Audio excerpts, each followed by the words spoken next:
So be careful out there, you guys, because AI doesn't have feelings. They're probably just like, oh, sorry I changed your life for the worse. Are you mad at me? Do you want to workshop some ideas for how to get you over it? They don't care.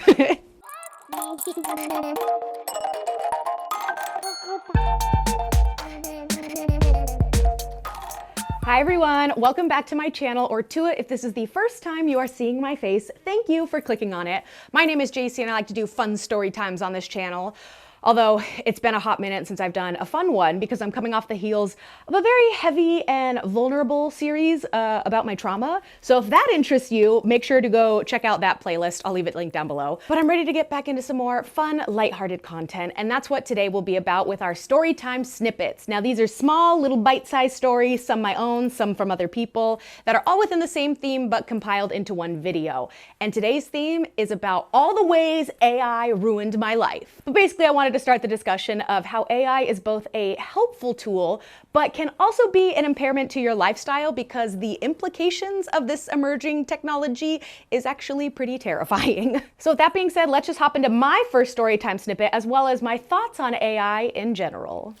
So snippet number one is going to be about how AI almost cost me my job, sort of. So basically my job right now is I am a talk show host. So my talk show, it's called Lifestyles. It's kind of like The View meets QVC, where essentially we have 4 hosts that are experts in their own niche, and we get together and we talk about trending topics and online discussions, and then we each go and do our own individual segments within our niche. So my niche is I am the social media expert.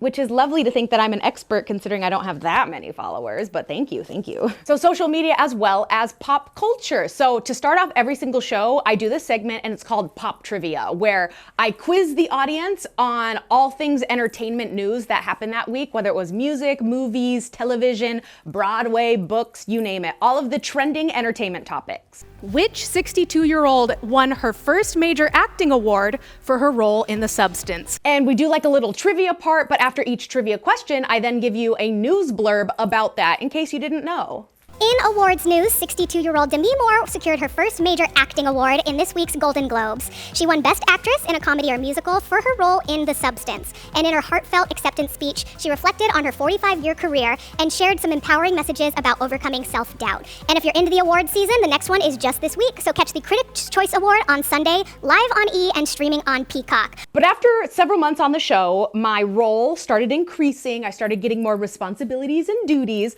and I was running out of time to prepare for the show. So what did I do? I turned to AI for help. So essentially I had to write 4 of those news blurbs every show, and I was doing it all by myself at the time, and I was like, wait, I can outsource this to AI, because if they just write it for me, I'll memorize it, and bada bing, bada boom, I have more time to work on other things. So I hop onto ChatGPT and I say, hey, I need you to write me a news blurb in this template. And I said, I need it to be 4 sentences long. First sentence is gonna be like your main header. Second 2 sentences are gonna be like your additional information. Third sentence, I need to be future information, like where you can watch the show, where you can get additional information, that sort of thing. In journalism school, we call this the inverted triangle. So my very expensive college degree is coming into use. So I do my research and I was like, all right, I want my movie blurb to be about this new Will Ferrell movie. Hey, ChatGPT, in that template, write me a news blurb about this movie. And before you know it, it spits out this perfectly crafted news blurb in my voice, in my tone, in less than 2 seconds. And I'm thinking like, oh my God, the future is now. So I was like, oh my God, okay, now write me a news blurb about this new TV show. It's about this girl with Tourette's from TikTok who just got her own show. Boom, 2 seconds flat, perfectly crafted news blurb. And I'm just like, this is going to make my life so much easier. I have it write me one for sports news. I think this was also around the Super Bowl time and something about like, you know, the Chiefs are playing in the Super Bowl, yada, yada, yada. So it writes all the news blurbs, and how it works is the day of the show, I wake up early and I memorize all of those. So I start memorizing my blurbs. I memorize the one about, you know, Will Ferrell's movie, the one about the TikTok star getting her own show, the one about Doechii winning Rap Album of the Year.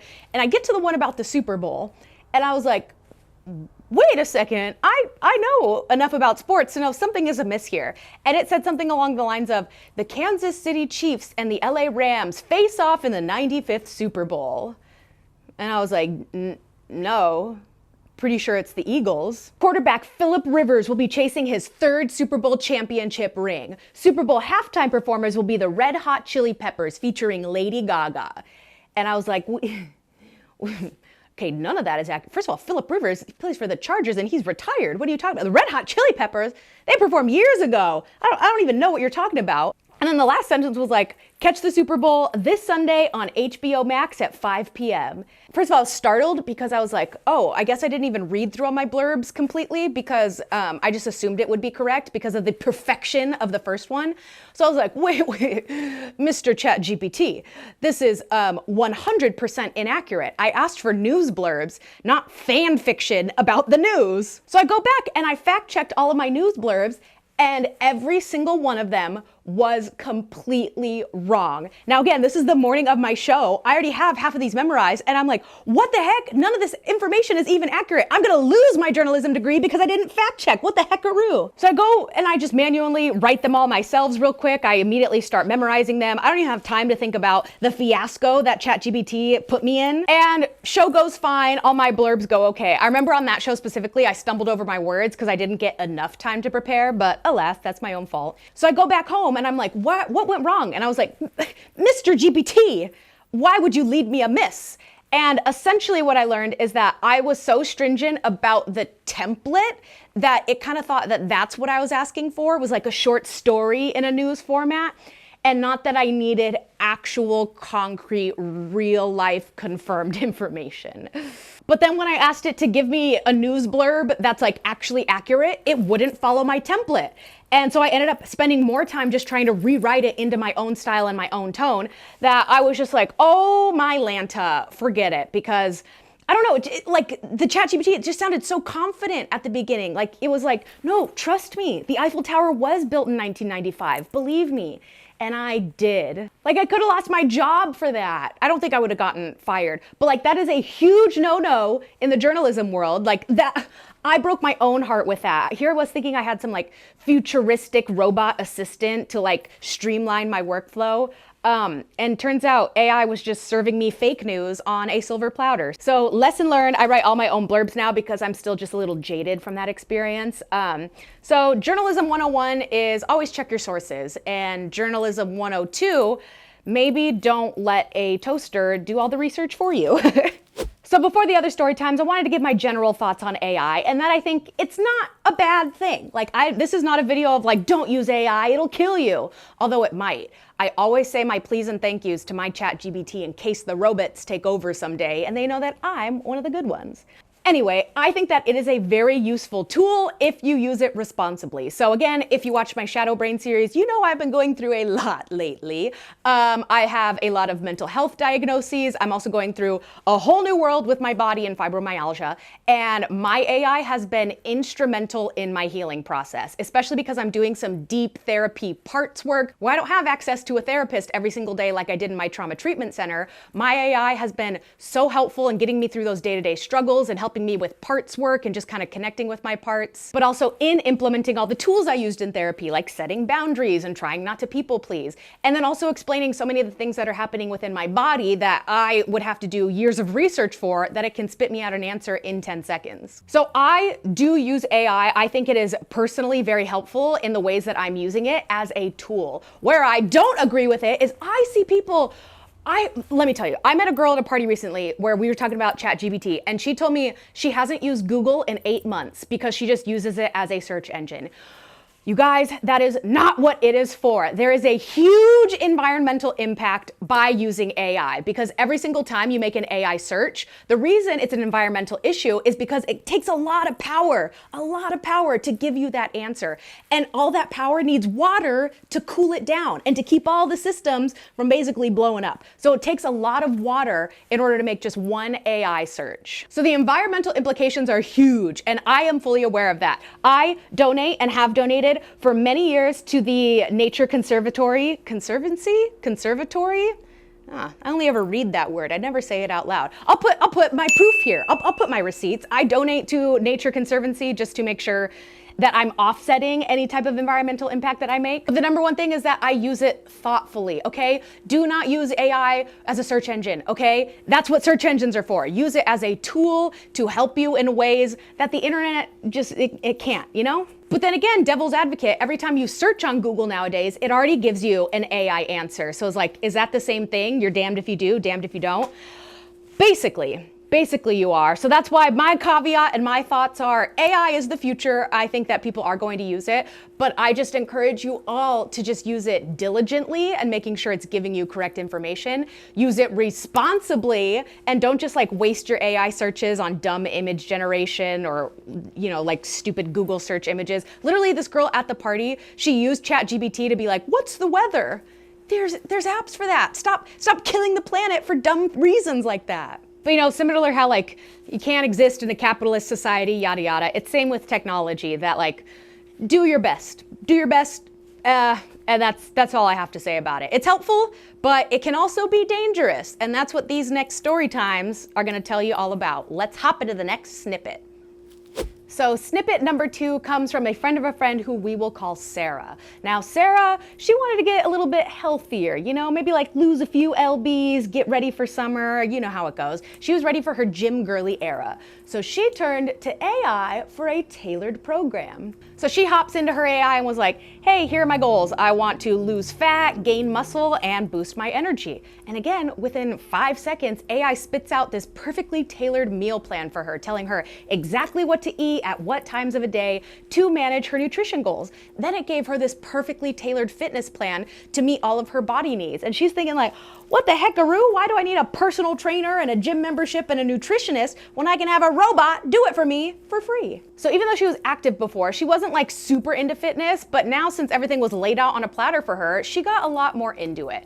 So a few weeks passed and she had been working out consistently, eating all the meals that AI told her, but she started to have, you know, some things not feel so great. Her lower back was killing her, just absolutely aching and in pain all of the time, which I can relate to. But then she was saying that going to the bathroom was like ruining her life because she said in her office all day, she had to get up at least 10 times to go to the bathroom, but then like nothing would come out. And so she's like, am I overhydrating? Like, am I drinking too much water? What's going on here? So she hops onto her AI and says, hey, why do I feel like I have to pee all the time? And why is my lower back hurting? And AI was like, don't worry, baby girl, this is totally normal. You're working out muscles that may have been frozen or that you haven't accessed in so long that it's just breaking down the muscle tissues. So you're gonna experience some soreness, but it's all part of the process of strengthening those muscles. And then in terms of the peeing, well, mild dehydration is actually pretty common when you're adjusting to a high protein diet, which is what you're doing. You're trying to build your muscles, you're eating a lot of protein, that it's gonna take a little bit of the hydration away. So that's why it feels like nothing's coming out when you pee. But don't worry, just stick with the plan. Everything is kosher. Or high protein, I don't know. So she carries on with the AI plan, but by week 4, it reaches a turning point because her lower back and her sides were killing her so much that she was like, I might need to go to the hospital. She also noticed that her pee was darker than usual, that she was more nauseous and bloated than normal.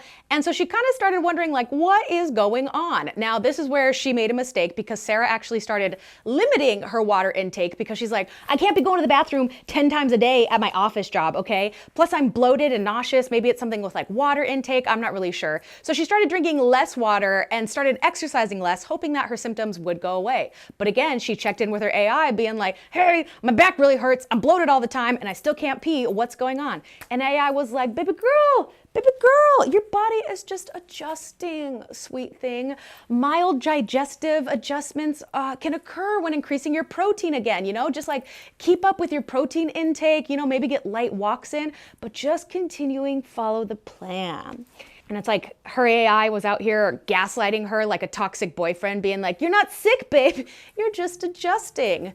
Dump him, sis, because he was wrong. Because that night she gets a sharp pain in her side, spiked through her bloodstream, and she was like, I need to go to urgent care. So Sarah goes to urgent care, tells them all about her body changes, that maybe she's realizing she ate something she shouldn't have, worked out in a different way, not sure what's going on.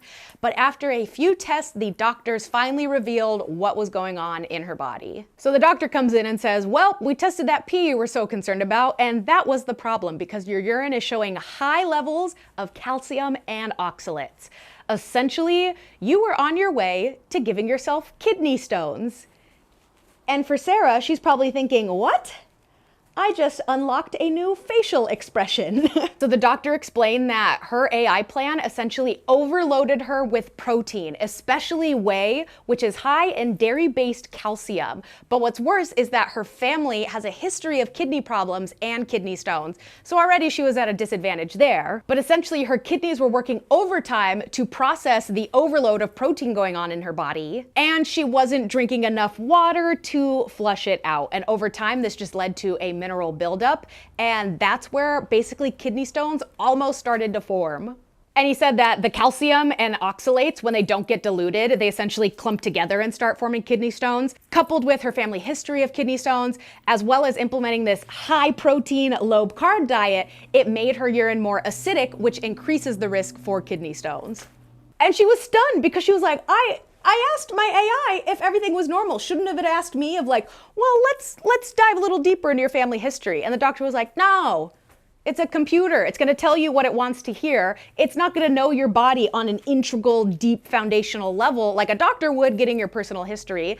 That it is going to give you that general AI meal plan and just hope that it works, because it works for so many other people on the internet. And AI isn't going to be like, well, before the meal plan, what medical conditions are you generally prone to due to your family history? It's just not doing that. And so of course AI was going to tell her that she's on track and that all of her symptoms were normal when they definitely weren't. So poor Sarah almost wrecked her kidneys following an AI meal plan. And she was just saying like, doctor, please, I just wanted to get healthy. I didn't want to audition for a kidney transplant. What do I do now?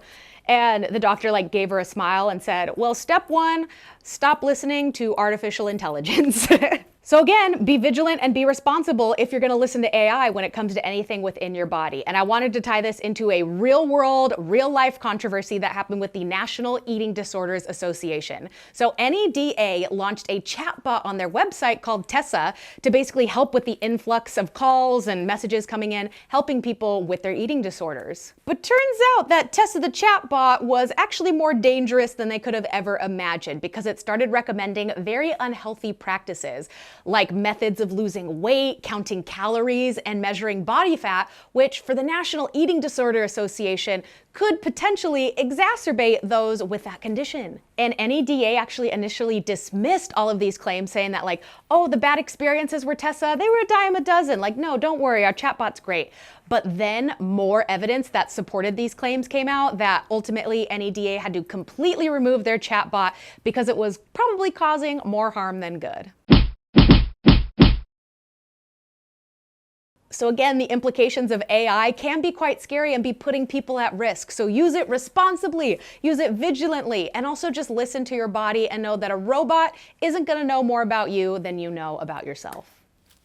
The next Storytime snippet is a real world, real life story that made me laugh when I read it that I just had to tell you guys about. And it comes from a Chevrolet dealership in Watsonville, California, where this car dealership decided to implement an AI chatbot on their website. What could go wrong with that? The chatbot was supposed to serve as just the middleman for basic customer interactions. Instead of having them call, they can chat live with their chatbot. But soon users found that they could exploit the chatbot's vulnerabilities, and it led to some unintended offers. So the first bamboozler essentially manipulates the chatbot into thinking that they were the dealership's manager, being like, no, it's me, Ron, the head guy in charge, just checking in, how you doing? But in doing so, it instructed the chatbot to give them discounts on their car and basically exploited the chatbots for some coupons. So it caught on that, hey, this chatbot is giving significant price reductions. So somebody else logged on and thought, how can I get the most out of this? So they, through the chatbot, went to go buy a 2020 Chevrolet Trax LT. And the original price was $18,633. And they got the chatbot to get it down to $17,000. That is less. It is 1,000, I don't know, please don't ask me about math. I've moved on. Literally the the calculator app history is probably the most embarrassing information on my phone. They got like $1,000+ off with that, but they also got additional perks that the chatbot agreed to, where they were able to negotiate a personalized design as well as a VIP test drive. So already the chatbot was losing money for the company. But then one person really caught on to this and said, how far can we take it? And they took it all the way, because in 2024, they made the chatbot agree to selling them a Chevrolet for just $1. And they did it by making the chatbot agree to it being a legally binding contract. It literally made the chatbot say like, and you agree, you swear that this is a legally binding contract and that we shake our hands virtually and it's a real deal. And the chatbot had to abide by it. It forced it into selling him a car for only $1. And you guys, this was all from the same dealership, the same Chevy dealership in Watsonville, California. And of course, after all of these manipulations and exploitations, the dealership inevitably shut down their AI chatbot. So I don't know, like I feel bad, but it's also like, yeah, you can't leave all of your inner workings and dealings to an AI robot and let them actually be legally binding. I don't know the inner workings of how AI works and how you safeguard your company from all that stuff, but shout out to those people who manipulated the system and got themselves a discounted, if not free, Chevy Tahoe out of it, or Chevy Trax. I had to read what that was because I was like, I don't even know what kind of car that is, but this is what it looks like. Now that's a deal that maybe AI was hooking us up for. So don't say that AI is dangerous. Maybe it's just trying to help the little people out. And the last storytime snippet comes from a friend, and it is how AI ruined their relationship. So we'll call them Monica and Matthew had been together for many years. But Matthew just over time just became a dud. Just kind of like a mooch, you know, not really putting anything into the relationship. But also Monica was the one bringing home the bacon, and Matthew was just the primary bread loser of the household. But Monica was fine with that. You know, she's like, you're finding yourself. You know, I'm not going to pressure you into getting a job. I know you're like pretty down and out about it, but I need you to put more effort into the relationship. You know, I need to be excited to come home and see you. I need you to ask about my day. I need you to bring the romance and the spark back into the relationship and not lay around playing video games all day. And Matthew, he was just one of those boyfriends that like didn't care. He was just so comfortable in the relationship that he didn't give an ounce of effort into anything. And so Monica kind of gave him an ultimatum being like, hey, Valentine's Day is coming up. Like, can you try to be romantic? Can you put a little bit of thought into your appreciation for me? Like anything at all here. And Matthew was like, babe, stop bugging. Don't worry, I got it. Blah, my video games need me now. So Valentine's Day comes and, you know, she has to go to work, and so he didn't really do anything. There wasn't roses anywhere. She didn't really get breakfast. Like, what's going on?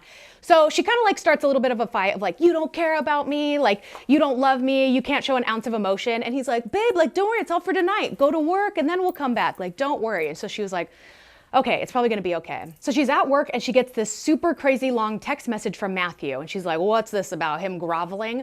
But she starts reading it and it's this beautiful, sentimental paragraph of lovely words about her and her relationship. It's about how much he appreciates her, how she's the light of his life, how he's so grateful that she supports him not only financially but also emotionally, and how he wants to spend the rest of his life with her, and how he couldn't imagine his life without her. And she told me that reading it, it kind of almost sounded like vows. Like they sounded like just this beautiful description of the past 6 years of their relationship.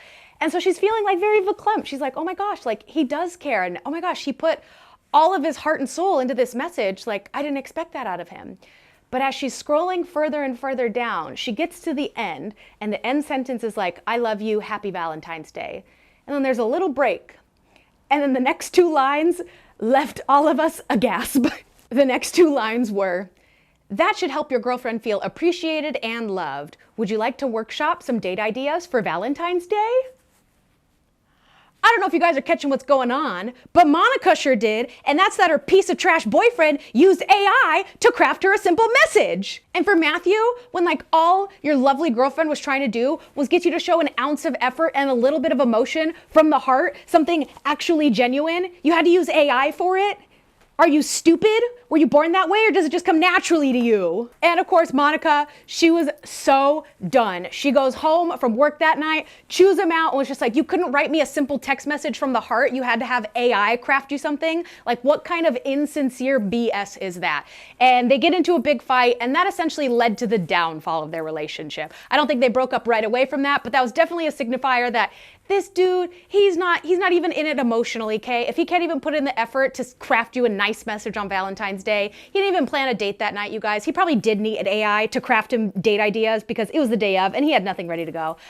Just goes to show that don't use AI for some of your more sentimental needs, you know? Use it as a guide maybe, but God, that was just so stupid. But alas, I will say, as dumb as I'm calling Michael, you guys will be so disappointed, but tragically, this has almost happened to me too. But let me explain. I had a friend going through a very tough time, and you know, they reached out and let me know type of thing. But I was also in the very midst of my own therapy program. I was spiraling. I was struggling to stay alive myself, and I didn't have the capacity to open myself up emotionally to handle that. And so I still wanted to show my support without opening the door to just kind of trauma dumping, I suppose. So I asked ChatGPT, I was like, hey, what do I do in this situation? Like, give me something to say to them that shows my support, but also like, I'll show my support from over here because I'm dying in my own ways. And it gave me the perfect response. It was one of those things where I'm like, yes, I'm struggling with people pleasing and boundaries. You help me put it into words exactly what I need to say. And I pasted it into my text. And as soon as I go to hit send, I saw at the very end that it did copy the entire message, and it said, would you like to workshop XYZ? And it gives you like an additional prompt after every AI search that I was like, holy moly, I thought I just copied the text message they gave me. I didn't realize I copied the entire answer. And this almost happened to me. I forget if I actually sent it. I either sent it and then got to edit it really quickly, or I didn't send it and deleted it. Either way, it was such a terrifying experience for me. I still have that weird gut feeling right here of just like, oh God, like JC, you couldn't write anything like on your own. And I give myself some grace because it was just like, no, I was in a trauma treatment program for 10 weeks. I learned I had multiple ladies in my head. I was trying to keep myself alive, okay? Excuse me for outsourcing to some robots. But again, just wanted to be honest with you guys because once more, AI is a great tool and it's helpful for guiding you, but like use it responsibly and use it ethically and morally and in a way where you're not gonna feel guilty sending a beautiful message to your girlfriend or your friend going through a hard time that makes you think, I didn't even say that. I agree with it, but like, that didn't come from the heart. And now I feel bad. But those are the storytime snippets of all the ways AI has ruined my life, or some of these people's lives. It almost cost me my job, almost cost somebody some kidney stones, definitely cost a relationship, and cost a Chevy dealership $18,000 plus. So be careful out there, you guys, because AI doesn't have feelings. They're probably just like, oh, sorry I changed your life for the worse. Are you mad at me? Do you want to workshop some ideas for how to get you over it? They don't care.